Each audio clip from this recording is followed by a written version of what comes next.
essentially the top 3 things to dominate this economic downturn, okay? And I could say the top 3 because these are 3 at a high level that I think are extremely important. And 1, you need to take care of your pricing. I've had a couple of sessions on this recently. I've done some extreme, like, in-depth stuff on these, and I have an entire podcast episode that I recorded that does like a deep dive on how you need to set your pricing, how you need to think about pricing, how you need to get set up in terms of pricing. And it's really good. I'm trying to see if this is this it? Let's see if this is it. Just make sure. No, that's not the right one. Hold on. Just bear with me. So many windows that we can barely even see. Here it is. So I called this thing Advanced Strategies for pricing. I think everyone should listen to this. I'm not kidding. It's really, really good. I'm really proud of this episode. I'm going to put it in the chat now. So you guys can bookmark it, or I can potentially, I could email it to you guys after the fact. But getting the pricing correct is like just so insanely important. It's essentially the entire first step to how do you even contemplate surviving an economic downturn. Now I've made my window so big I can't find my little presentation. Just bear with me, guys. There it is. All right, let's get this back to 1920 by 1080. And Will, you might just have to make your screen bigger if you're having an issue seeing it. Okay, so back to it. Listen to that podcast episode on pricing. In a very high level nutshell, every single solitary person. Well, actually, you know what? I'll do a little bit on the pricing. After the pricing is done, how you're going to win in the economic headwinds, and I'm going to explain all of this. Having your pricing sorted, okay, which is the proper range, plus the number of sales that you run, times doing reels on both Instagram and Facebook. That is how you win right now in today's day and age against economic headwinds. When I say, is there anything that we can be excited about? Just recently, most people have already seen the writing on the wall with reels, some haven't. Just recently, a Facebook exec got pinned down to sort of confirm what all the rest of us that have been enjoying really dominating reels already knows, which is TikTok, as a result of coming into the social media equation, okay, and I have very strong opinions about TikTok. I don't like it. I think it's owned by the People's Republic of China. I think there's scary things that are going on with data. There's nothing I like about it. But I'm super thankful for it because what it's done is break up a monopoly that was Facebook and Instagram, now Meta. And what that's done is it's fundamentally shifted what I call the social media status quo, the social media paradigm, which is you work all day long on getting people to follow you on social media.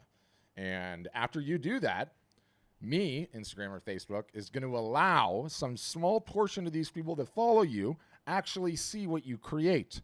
And unless someone shares your stuff, no one, unless follows you, and even not all of them, is going to see what you create. And so the normal social media contract, because Facebook and Instagram had zero competition, was build followers, and your followers are going to see your thing. If you don't have a ton of followers, you have nothing. No one's going to see your stuff at all. So that was the traditional contract. Enter in TikTok. TikTok is eating Facebook and Instagram's lunch right now. They are losing users at an alarming rate, especially the younger ones, primarily the younger ones. And so as a result, for the first time, essentially in history, they're having to get competitive. TikTok, Communist Chinese-owned company, is introducing a capitalist-style competition into a market, which is utterly, totally in mind-boggling, okay? And it is mind-boggling because your follower count is irrelevant. It is now irrelevant. Through the creation of Reels, Reels are short-form video for those not in the know. You have to Google it afterwards. On either Instagram or Facebook, somebody that has 2 followers can have the same impact with somebody that has 1 million followers, okay? Stated another way, this is Christmas in July. I am here to tell you this is Christmas in July. The single solitary biggest problem that every single solitary person has on this call, and that most of you have, is you have no social media following. You're just getting started. You don't really know what you're doing on social media, and you are going to have to work for a year, 2 years, 3 years to build up a decent enough following that you can actually have them look at your work and go, wow, this is incredible.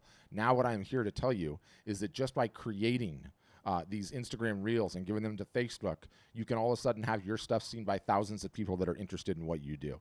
That is profound. That is game-changing. That represents one of the biggest developments in the history of social media, period, full stop. Certainly in this last phase. So I can't understate that enough. I'll get back to it in a second. This is what most artists do when a recession comes along. These are actual artists pounding their head into the actual sand. Art's not selling. The economy's too tough. I'm never going to make it. I'm never going to get anywhere. I find that to be bullshit. We are going on offense. This is what we teach our customers to do. This is how we approach a recession. This is how we look about it. And the thing is with all of these, it doesn't matter which one it is, COVID, 2008, whatever. Nobody knows what's coming, how long it will last, et cetera, et cetera. And I think always, for people that are in a hurricane map, right? And that there's this thing out there. We know this thing's out there now. It's inflation, it's high gas prices. Is it potentially a recession? It might be, I don't know. That thing's just lingering out there on the coast. But guess what? It might, by the time it comes to us, be a short little wind and some nice weather and a little rain. Or it might hit us head on. And the point is, knowing that thing's out there, you can at least start boarding up the windows, right? I'm not a pessimist by nature, extremely optimistic human being, and that's how I live my life. It's how I instruct our customers to market. But at the same time, you can be prepared, right? You can put some plywood on the windows, and that's exactly what this strategy is doing. So I talked about pricing up top. I have the in-depth podcast episode on this that I want you guys to listen to because it's that good. But on a high level, you need to have a range of pricing, okay? You need to have pricing under $100. You need to have pricing $100 to $1,000, and then you need to have pricing over $1,000. Very few artists have this properly set up. You need to have it. You need to have non-wall art in your lineup. Not everyone is ready to buy wall art at all times, okay? Once you have that sorted, you're in a significantly better place to deal with what happens during a recession, which is everyone starts negotiating you and grinding on you and saying, I can't pay for that thing at $1,000. Would you take $500 for it? If you can't respond, no, I don't negotiate on that, but I will show you what's in my range for $500. You're going to just be dealing with all kinds of headaches. Let alone, you need to have prices for what I call the socioeconomic bell curve. This is reality. This is my followers, your followers. When you're exhibiting at an art show, this is a random slice of the people that are going to come by your booth. You got 10 folks that are in the lowest 10% of the folks you got that are in the lowest socioeconomic bracket. You have lower middle class, upper middle class, and the high net worth individuals in the true upper class there. Class is kind of lame. I should have taken those out. But anyway, the socioeconomic bell curve is the key. If you don't have prices in your range right now for every single solitary part of this scale, you will never see the full ROI, return on investment on your marketing initiatives. You just won't. You have to have stuff priced under $100. You have to have stuff priced between $100 and $1,000, and you need stuff well above $1,000. I argue, especially if you have originals at like $1,500, $2,000, $2,500, you should have something in your store for $10 or $15 or $20, even up to $30 or $40 or $50,000. There is a phenomenon called price anchoring, and it helps when you're looking at this graph. Somebody comes in and they look at the very cheapest thing in the store and they're like, okay, I know what that is. And then somebody comes in and they look at the most expensive thing in the store and they're like, I know what that is. And they use those two as psychological reference points to land somewhere in the middle to the place that feels just right for them. And then sometimes the folks are the lower class and that's all they have.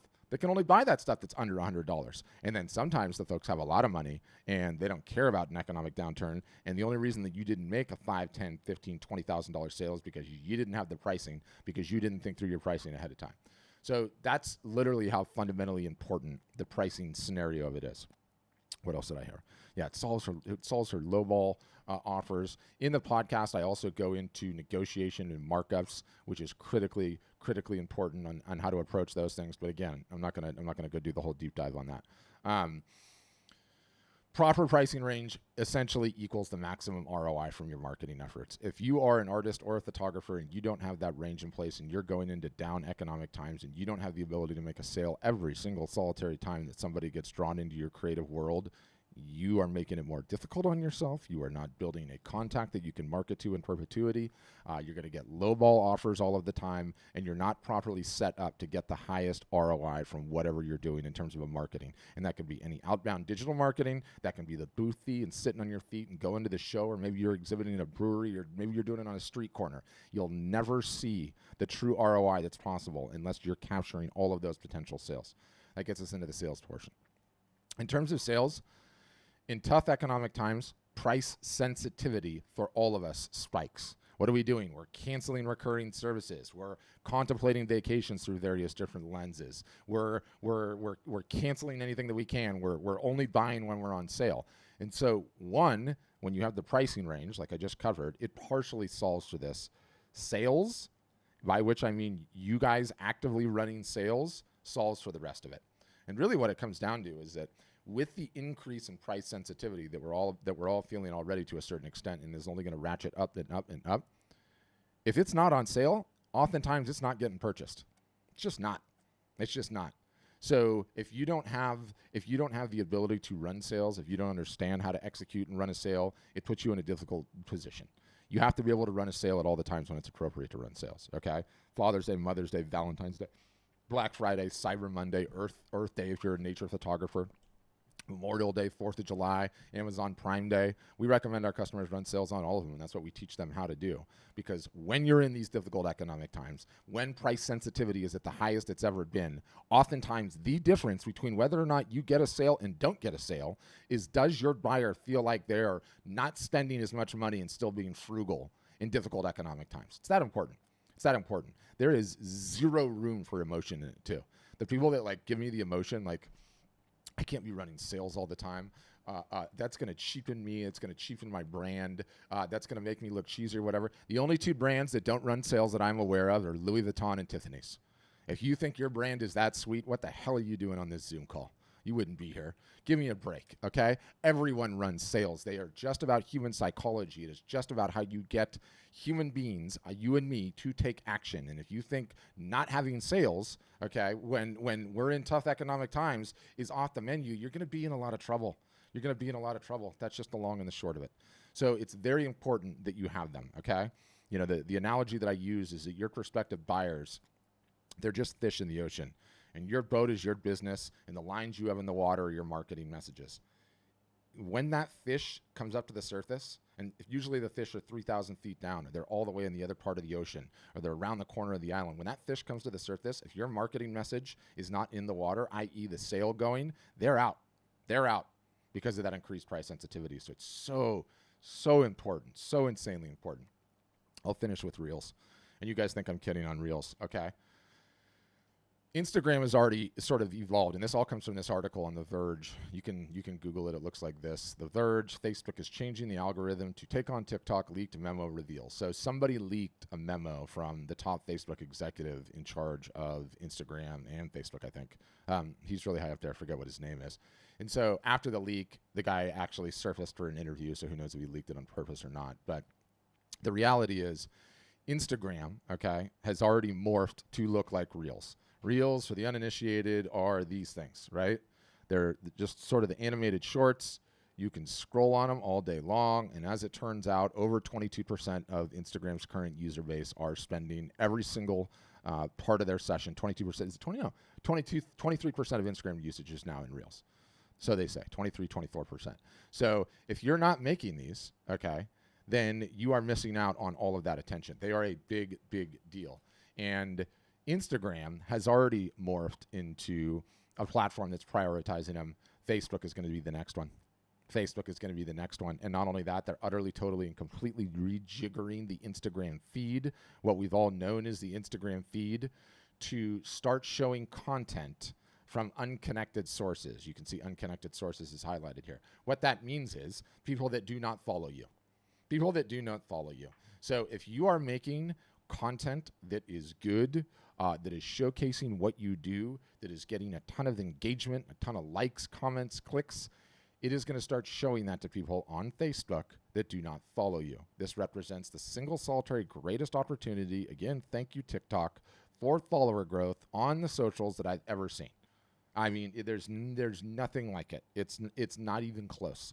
And it is a tiny little window in time until somehow the status quo changes. We hope it never changes, but if anything's certain in this social media world landscape that we live in, that this arbitrage, these opportunities are around for a short little minute and they're gone. So the artists, the photographers, the creatives that take advantage of this particular scenario right now, instead of struggling to gain another 5 or 6 followers and have 2 people see your creations, you stand the ability, every single solitary one of you, even if you don't have a damn Instagram account or Facebook account now, getting started, learning how to be competent creating these things and having your work seen by thousands of people. I don't know how else you can do that.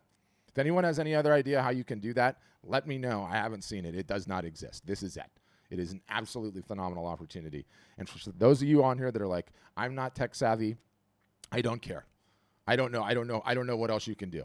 All of you are on here because you don't want to be a hobbyist. You want to have a business. And I'm telling you that this represents one of the greatest opportunities that exists. You know, I even dove into the guy's 6-page leaked memo. And one of the top company priorities is make Reels successful. And again, this is just make Reels successful because they are terrified of TikTok. They are absolutely scared that they're coming to get them. So you want your economic plan, here it is. Get your pricing sorted, run more sales, and do Reels. And that's how you're going to win in the economic downturn to come. It's quite literally that simple. And I'm telling you, I shouldn't even be sharing it because it's my entire game plan to my customers too. But the reality is that no one ever takes action on these things. We all just talk about them and then not do anything, right? So, all right, you got me ranting. You can tell I'm fired up about that because my voice gets all high and everything else. But let's get into questions, assuming you guys have them. Again, if your camera's on, you can do the hand raise. Otherwise, do the raise hand. If you have a question and you don't want to turn your camera on, you don't have to turn your camera on. Okay, you can just raise your hand and/or throw it in the chat. I answer those too. For the ones that are seeing this on social media, thank you, Patty and Pat. What are the odds of that? And I'm Patrick. It's a lot. Pat Roy, wow, I guess I have nothing. I don't know what you mean. But the rest of you guys, I see those comments too, and so I can pull those in. But I need someone brave to kick us off. Someone's got to start. Usually it just takes one, okay? And then everyone loosens up a little bit, and they're like, okay. Pricing commissions is always a question for me. Yeah, that's a good question, Will. Number one about pricing commissions, and I'm going to unmute you, Will.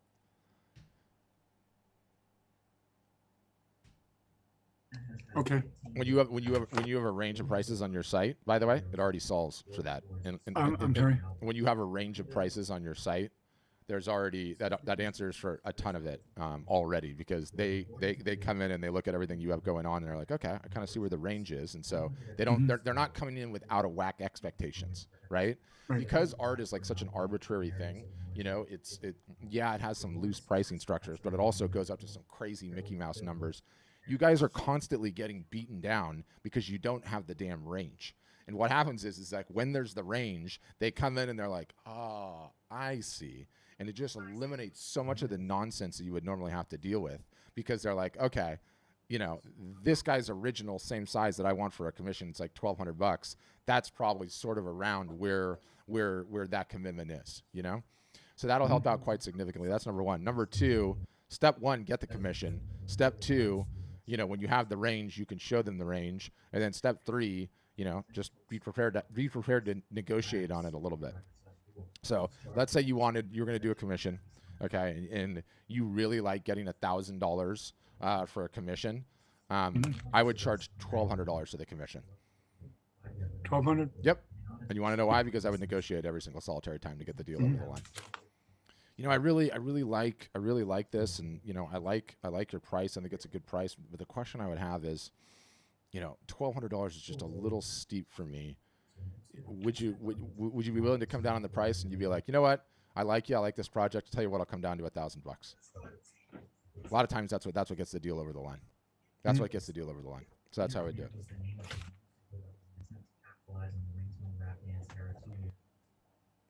Okay, I'll have to put more prices on my page. You better believe it. You better believe it. You think it's a small thing? I see your hand, Emily. Don't worry. You think it's a small thing? It's not a small thing. It solves for a ton of things. Like, it'll make your head spin how powerful it is. Yeah. I find that the commissions are, people come and say, I want to commission you, and then they say, well, I want to pay you this because they've seen what I've shown at an art sale. And commission, that's all stuff that I pin on spec, you know. And so I got a price because I have no emotional attachment to it, and it's already done, and I just got to get it out of the house.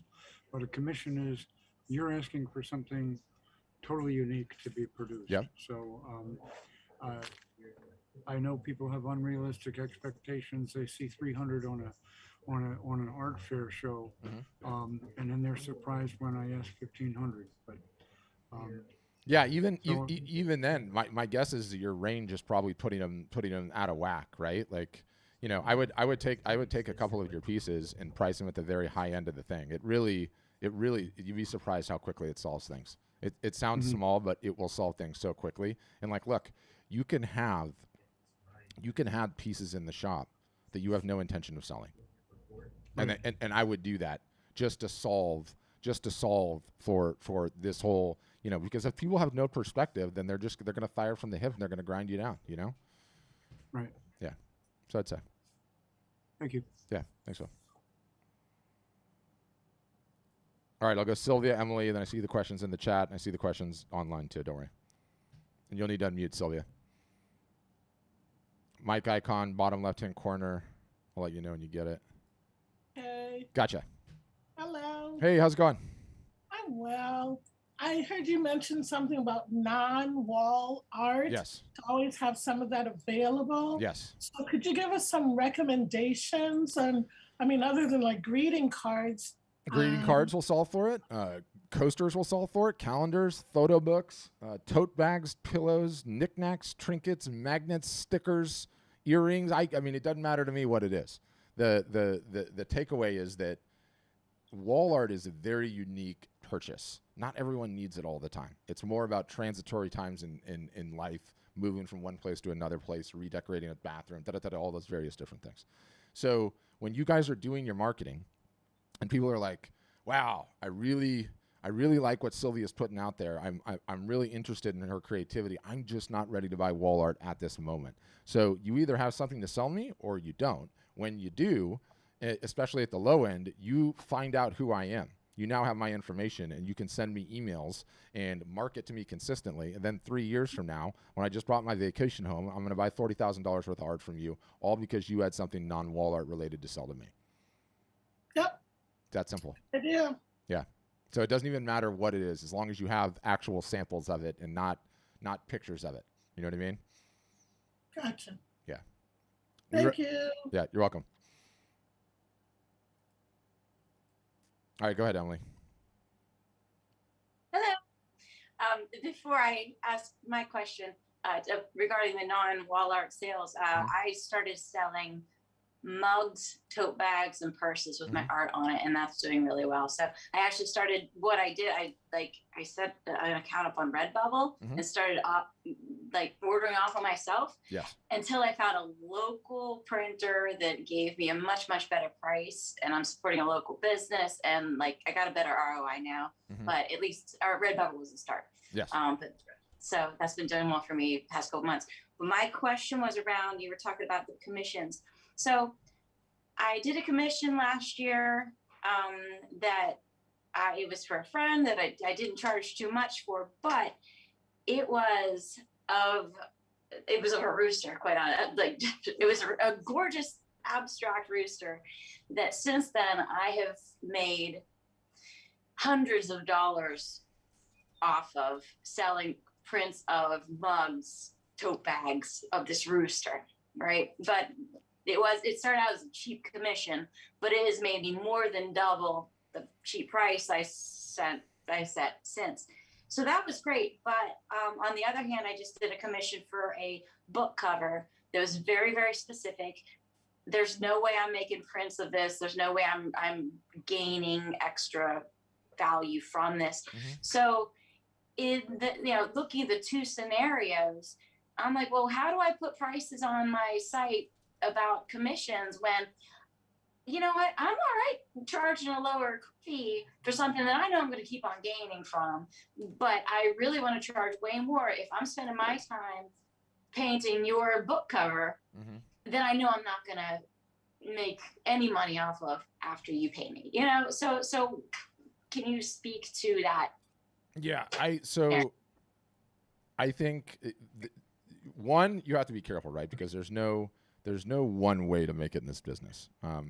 There's so many different people that make it so many different ways, and I realize a lot of times my advice is very pointed and very to the point, and I get in trouble saying that sometimes because I've got a customer that does pet portraits, and I love her business, but she ended up she was doing like $70,000 or $80,000 worth a year of them, and she finally burned out. And she burned out because she can't do commissions all the time. And I look at that and I'm like, I hate commissions. And then I see other artists that only do, they do it Damien Hirst style. Like Damien Hirst came up with the dots, and because he created the demand, he sells so many of those dots, he doesn't even create them anymore. When he was selling them, his apprentices did. And so there's no one size fits all. But here's what I would say. Why I like commissions is because it is customers giving you an idea of something that they would pay hard-earned cash for, which is fantastic to generate ideas on new styles and new things you can get into. That doesn't mean you need to take them. Like I argue all our customers need to have a commissions button on their website, page on their website, even if they don't ever plan to take any commissions at all, because it's a way to generate ideas on what type of styles to create next, new ideas you can go into. Otherwise, you got to charge what you're worth or don't take them. It's that simple. Is it okay to turn down commissions? Yes, yes, all the time. Says, yeah, I'd like commission. Like, can you say yes, absolutely. No? Yes, yes, you can. You can charge what you want or don't take them, period. I don't particularly care for commissions, but I've done several. I've done enough. Yeah. It's just not my preferred. Yeah. I really like money. Yeah. Yeah. So, yeah. I'm not gonna, if I have an opportunity that sounds good, I'll go ahead and take a commission. But, Yes. But I know. I just wasn't sure about when you're saying to put it on the website, because I'd be willing to take a lower price or a lower, I'd be willing to charge a lower price for something that I know I'm going to be able to use over and over again. Yes. No, yeah. It's like, how do you capture that? I get it. Can you? My advice is have a button on have a commissions button on the website. Hear about the project. If you're over it, get over it. But if someone's like, yeah, I'll give you $2,500 for it, then you should probably take it, right? Because that's probably a good deal, depending on what it is. Okay. All right. Okay. Thanks. Thank you. Okay. What other questions do I have here? Michelle's asking if we put prices on our site. No, of course not. The last thing I want to do is follow the advice I give everyone else. Yeah, we don't do it because we're SaaS software, and there's so many like ins and outs of the whole thing that if you don't see all the ins and outs of the whole thing, you'll never understand why we charge what we charge. So you have to request a demo if you're serious. But I can tell you broadly, and then Laura was asking a question too. We are part website solution. We are part postgraduate university to teach art, photography, business, and marketing. You pay a one-time fee to get into the university. You pay a monthly fee for the website. The one-time fee starts at $9.99, and the monthly fee is like $49, $59, $39, depending on what plan you're on.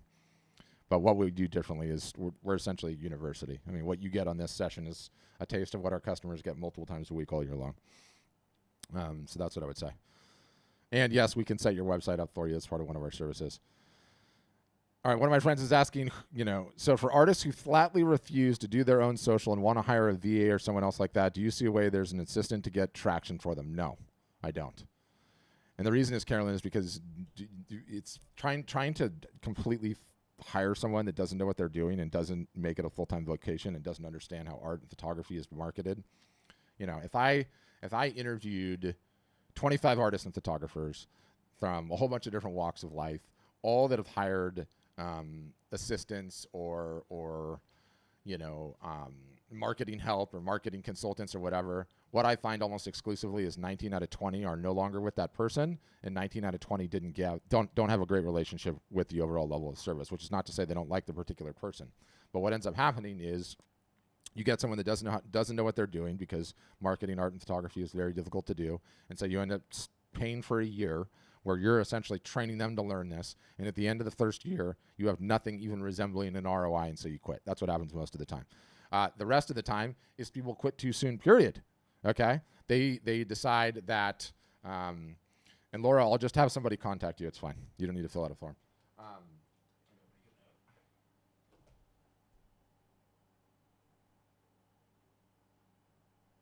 All right, done.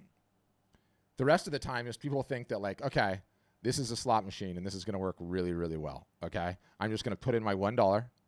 A year's going to go by and the slot machine's going to spit out 2. It's not the way that it works in the real world. You have to stay at this consistently for years. And so where everyone fails with hiring someone, a VA, to do their marketing is they only go at it for a year. They would have stood a chance to make it and see an ROI if they would have been at it for 3, more so 4 or 5. And that's just the nature of this business. That's how long it takes it to get spun up. It's not an easy business to spin up. And then the third reason is that everyone fails is artists and photographers' default state is I don't want to do any marketing or work whatsoever. So I'm going to hire someone to do this work. And the minute I hire someone to do this work, I'm not doing anything. I'm not doing anything. I quit, right? And that's what they all do. And the problem with that is the minute that you quit doing any of that, you fail because you're the brand just as much as the art is. You need to be making videos. You need to be showing photos of you holding the art. You need to be people that are talking about it. And if you're not, you end up failing. I might as well unmute you, by the way, Carolyn. Does that answer your question? It does. And I mean, you know that I'm kind of in a different situation from other people, whereas I actually work with people who are, you have to drag them over the finish line. Yes, you do. They are immensely resistant to doing this. Yes. This is the biggest hurdle that anybody has, is just the beginning of things. I mean, I've actually run contests and people can't even bring themselves to enter because they can't even make a sample video. Yes. As you know, this happens. This is your biggest job, is just throwing everybody, you know, over that line to get them into a mode where they will work. Now, I did ask this question because I actually have a client who is opening a big gallery complex. Mm-hmm. And so she cannot physically be the person who's making all the reels and so forth, but she will have paid staff. And so in that sense, I think she needs to be, as the founder and as the leader, and I mean, maybe somebody with a big studio could be like this, you've got to be involved enough in that you set the tone for everything and that you need to know exactly what's going on with your marketing. I don't know how that translates. I think it is very difficult, but again, have you seen that done? No. No. Thank you for your honesty. Not really. I mean, I think there's being responsible for the spark, and then there's being responsible for stoking the fire, and then having a fire that's actually burning. At that point in time, handovers are pretty easy. Otherwise, it takes a pretty significant war chest. But, you know, the gallery complex is a little bit of a different deal because that's local. Yes. That's local marketing. That's foot traffic. It's not anywhere near the same as what an artist or photographer goes through. It's similar-ish, but it's not quite the same. So they could hire somebody, but my advice for them would be write the check for 3 years, which is hard to do, right? Like, and don't quit like in 3 months or 6 months unless the person is just absolutely incompetent, because it's going to take a little while to get that business spun up. Everyone thinks, you know, everyone's into instant gratification land. And they picked Carolyn, they either picked. That is the problem, is everyone gives up far too soon. I see somebody for 3 months and it's like, you haven't even started. I know. You haven't even warmed up, and they run out of money or the will to do it. Yeah. Yeah. And as you and I both know, the only way to make it in this business is to never give up and to be relentless. Yeah. Especially those first like 5 to 7 years. Yeah. Yeah. How you doing otherwise? Everything all good? I'm doing great. I'll have to talk to you about that later. Yeah. All right. Everything's good. All right. Good. Okay. Me and you. Thanks. What else? I've got a bunch of questions on social. Hold on. What do you think of fundraisers for ongoing photo series? No fundraisers. Fundraisers are too hard, take too long, and I don't believe in them. That's not to say that somebody can't get it going, but I rarely see those things going all that well. You know, I am in terms of like, you know, what about grants or special charitable proposals or this, that, or the other? And, you know, I know what I normally say is, what about selling the work yourself directly? Because otherwise, all of it is BS, and that's just how I feel about it. You know, which is a little bit opinionated, but that's what I am. Okay, people are asking questions on social. One, Are cross-selling and upselling a good strategy? Yes, cross-selling and upselling are always a good strategy. Cross-selling and upselling are never not good strategies. The rest of you guys are like, what the hell is cross-selling or upselling? There's only 3 ways to grow an art business. Only 3. That's it. 1, acquire new customers. That's what everyone works on majority of the time. How do I acquire new customers? How do I acquire new customers? How do I acquire customers? Number 2 is to get more, what we call AOV, average order value, out of your customers when they are purchasing. The great example of this is back in the day, McDonald's only sold burgers. That's what they started out with, only selling burgers. And they would sell burgers, sell burgers, sell burgers. Let's say the burgers cost $1 a piece. So for each customer, they were only making $1. And they sat around and they said, hey, how can we get more out of a customer? And these guys sat around and was like, well, we could raise the price of the burgers. And one guy's like, yeah, we're not going to do that. And then another one was like, hey, I have an idea. Let's start making fries. And every time somebody orders a burger, we'll ask them, do you want fries with that? That is upsells and cross-sells, essentially boiled down to very simple. This is way before like the number 3 or the number 4 were on the board with the Coke and everything else, okay? But you just ask for an additional sale when they're there making the sale, and what that does is that increases your AOV, your average order value. It is critically important, again, to especially to get the ROI out of any marketing whatsoever. And the third way is to get customers to come back again, repeat business, which is why it's so important to know who is purchasing your work, because you're selling it direct, which is also extremely important to constantly communicate to folks via marketing. When you do that, you stand the best chance to get your existing customers to come back. And anyone that's been in this business for any period of time, or really just about any business, the easiest customer to get is the one that you already have. It's the one that you already have. So another very important thing to remember. What else? Questions. I'm trying to go through all these. Sorry, I have to scroll up on the social media. How do you value the art an artist creates? Look, valuation is nonsense as well. Okay, this is so funny. There's someone that I believe it probably doesn't speak English as a first language, and he's like, "Can you speak slowly?" People have been trying to get me to speak slowly since 2nd grade. It is not. I could pull out my report card from 2nd grade, and the teacher needs to be like, he needs to slow down. So you're out of luck on that one, my friend. No one's been able to slow me down my entire life. You'll have to get the closed captioning after the fact. Where was I going with that? Oh, how do you value art? Yeah, art valuation is the biggest bunch of nonsense in the history of mankind. That is utter, total, and complete bullshit. How do you value art? I'll tell you how you value art. What somebody's willing to pay for it. That's it. There is nothing else. So whether or not somebody's willing to pay for it, that is what the art is worth. Otherwise, you have a hobby and you're holding on to these things because you enjoy it and it's for you. That's it. The work's got to sell. It's got to go out into the world. If a transaction doesn't happen, then you've got issues. Yeah, go ahead, Joe. My buddy Joe from Joe Washington Gallery. It's so interesting to see it pops up on all the various different streaming sites. But what do you use a baseline so you don't sell cheap all the time? Yeah, you got to go back and watch the beginning of this thing, Manny. You need to have a range of pricing, and that will protect you against a lot of the nonsense comments that you're getting and that others get all the time. That's like the regular part of the whole ballgame. And then once you do, Manny, once you have the range of prices and you're trying to sell something for $1,200, and they're like, hey, I'll give you $200 for that. You're like, yeah, I'm not going to negotiate on this piece, but I can show you what I have in my lineup for $200. Solved. And they're like, no, I want that one. You're like, yeah, it's $1,200 then. Done. It fixes so much of that. Kevin, that's all of our website themes. It's minimal and hits on all 12 cylinders. You know, as long as you have the range of pricing, you have the About Me page, you have the commissions page, and you follow all the rest of the best practices. But you don't also too, Kevin, you don't have a website problem.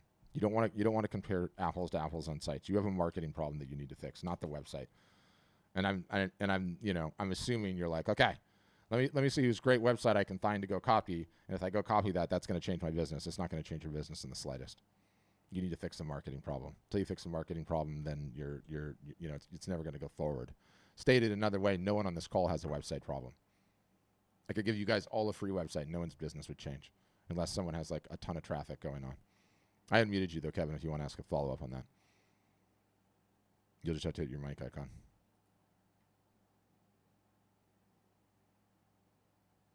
No, that was very clear. Thank you. Yeah. Is that how you were thinking about it though? I'm not sure I had taken it that far. Yeah. But yeah, I think that is the message. Yeah. The message is the only thing that matters. And I'm not kidding. It's like the way I always say, it's like, if I'm the genie and I just came out of the lamp and I show up at your door, Kevin, I will move your website now, build the entire thing, whole thing done, hosted, beautiful, put it anywhere you want, name the platform. Nothing will change in your business because you don't have a website problem. You have a website now that's great that no one's coming to. So nothing's gonna happen, right? So it's the marketing that drives the sales, not the website. So in terms of marketing platforms, is that just a moving target? It's a slowly moving target, and not really from platforms, because I think most people would tell you for the last, well, pretty much since its inception, Instagram has been the most beneficial platform for an artist or photographer to be on, which makes sense. It's essentially a visual social network, right? Secondarily, Facebook. But what is the moving target is none of these platforms are static entities, right? Like the amount of iteration that goes on all of them is like staggering, and it's all the time, right? Like Instagram started out with the feed, and then they went into stories. And then after Instagram stories, they created IGTV, and IGTV was for a thing for a while. Then they did Instagram live video for a while. And then now the newest entrant is Reels. In another 2 weeks, it'll be something else, right? Like, so that type of movement is constant for sure. So how, given our natural reluctance as artists to partake in any of that, how do we gauge where to engage? And I mean, that is so overwhelming. Yeah. 1, you got to get over it. 2, be contrarian. 3, it's Instagram. 4, it's Instagram Reels. Start today. Make one today. If I knew like an easier way to do it, because I speak quickly when I say this stuff, and I sound very self-assured. 1 is because I am cocky, but 2, I've talked to so many different artists and photographers, right? And the amount of artists or photographers that make it in the gallery model, what secretly all of you guys want to be on, you just want to create the thing, and then you want someone to come take it, and they do everything, and you just get paid. The amount of folks that make anything approaching a living at that level is very similar to the amount of folks that you went to high school with that are now professional athletes. That's how low the odds are. Like, maybe you know somebody from high school that became as a professional athlete, or maybe he was like 3 high schools over, but everyone sort of knows. Those are the odds. We're all artists, and the one person that made it as a professional athlete, it's even worse than that. Those are the odds that of people that make a solid, sustainable living year after year after year in the gallery model. Okay, next tier down. What about all the marketplace sites? Etsy, Redbubble, Fine Art America, Saatchi, any of those? The odds are the same. They're terrible. They're terrible. It is such a small number that actually make it doing anything resembling that. Okay, what about the next tier down? This one involves actual work, which is doing the show and thayer circuit, okay? 14, 16, 18, 22 dates a year. Those people do great. They do great. But the problem is it's hell on your body. You're constantly on the road. Some are hit, some are missed, bad weather, crappy meals. You're not ever getting any exercise. So that model doesn't really work. So what's an artist or photographer that really wants to make it to be successful and have a business that's growing year after year after year? It's marketing. And in marketing, it's fundamentally about the arbitrage of attention. And right now, Instagram and Facebook have it. That might change in a couple of years, but that's where it is. So, stated another way, Kevin, if we're fishermen, we got to go to where the fish are.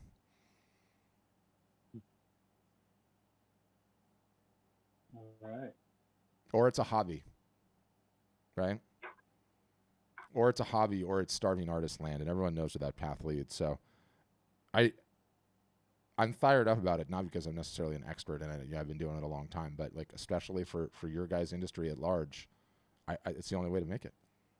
And there's no shortcut to the pain that it's going to take for a couple of years while you get the thing spun up.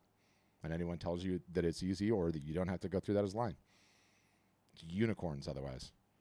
It's like a lottery ticket otherwise to people that somehow shortcutted the system. So that's what I would say. I don't think Kevin is happy hearing this information. No. On the contrary, I'm really grateful because you are providing a very tangible and measurable scaffolding to success. And in a sea of overwhelm, that's probably why we are all here. Yeah. The good news, though, in all of it is there's never been a better time to do it because, you know, you have the ability to create. For most of you, create without even leaving your house. For some of you, you know, you have to get out and photograph whatever it is. But then you have the ability to sell internationally also without leaving your house. That's incredible. With no middleman in between. The world's never really been like that. Not that easy anyway. And so that's an awesome thing. That's incredible without any hands in your pocket or paying a gallery 50%. But the only way to do that sustainably is through regular and consistent marketing. And I would also argue that if you have the ability to do a couple local shows a year, that's also really important too. It's part of that balanced diet of art marketing, if you like. So that's what I got. And the headphones look really comfy. I'll give you that. You're winning on those guys. All right, okay, he's muted himself. Wow, so Joseph's asking, so how does art storefronts help the artist? After I've been through all that rant, I don't know, Joseph. I don't know. I don't know if I can help you on all of that. You'd have to watch the presentation again. Did you come in late? I don't know. Michelle's asking, what do I think about Squarespace? Yeah, I mean, whatever. Squarespace is a nice generic website. Like, we're a much better solution because we specialize in art, but it doesn't matter if you're on us or if you're on Squarespace. If you don't start working on the major problem, like I was explaining to Kevin, the business is not going to go anywhere. Like, a website does not get you anywhere. A website doesn't have you win the race. The website just allows you to be on the racetrack, right? You still have to put gas in the car and drive it around the track and get better and do all that stuff. All right. So my buddy Joe was asking, would you recommend engagement campaigns for reach and social proof for a Facebook post and running Facebook ads when you haven't gotten any conversions to the website? No, absolutely not. You are not ready to do that. You need to start selling directly from the website and feed that pixel before you even dip a toe. And to be honest with you, just knowing Joe, you can't be relying on Facebook to get the business off the ground. It's too hard nowadays. Back in the day, it might have been easier, but you would have had to invest in it for years. All I can tell you is if you're going to approach Facebook ads, start warm before you do anything cold. What is warm? Those are people that have interacted with your brand before. So you can turn your email list into a Facebook audience. You can turn visitors to your website into a Facebook audience. You can turn your Instagram engagers and followers into an audience. So to Facebook, collectively, you can show all those people. We call it a kitchen sink audience. You can put all of those people into one kitchen sink and show them ads $5 to $10 a day and start there. But you're not ready to go after cold people right out of the gates. It's too hard. Unless you have a serious war chest and you have a Facebook consultant. I just wouldn't recommend it. That's part of a longer rant, though. Yeah, that's part of a longer rant. And I'm running out of steam. All right, that's it on the questions. Appreciate you guys all coming, hanging out, going through my entire rant. For those that are interested in learning more about art storefronts, the easiest thing to do is go to our website and request a demo. The buttons are everywhere. They abound. Someone from our lovely outreach team will call you and give you it's like an hour-long tour of all the plans, all the programs, all the bells, all the whistles, all the everythings that we do. For everybody else, highly recommend you subscribe to the podcast. It's a great place to start. There's a ton of stuff that you can learn on there, which is pretty cool. And we put our latest and greatest in there. And I put a link for anyone that wants to request a demo. It's in the tail end of it. Yeah, Dina, I see your questions. I'm out of steam. She's asking, what is a GoDaddy domain? Third time asking. The domain, yeah, I can't do it. I can't do it, Dina. It's too hard to explain. You got to use Google and find out. But I'm worried about your overall tech proficiency. It's hard to explain, but your website is like the house, and the deed is like the domain. So the domain has to live somewhere. Then your website, the house, has to live somewhere. But yeah, I'll give that one. I'll give that one more time next time. I'm out of gas. Thanks, Carolyn. That's awesome, guys. I appreciate you. Hope you enjoyed the session. Hope to see you on a future one. Otherwise, I'll see you out there in the social medias and wherever else. All right, guys.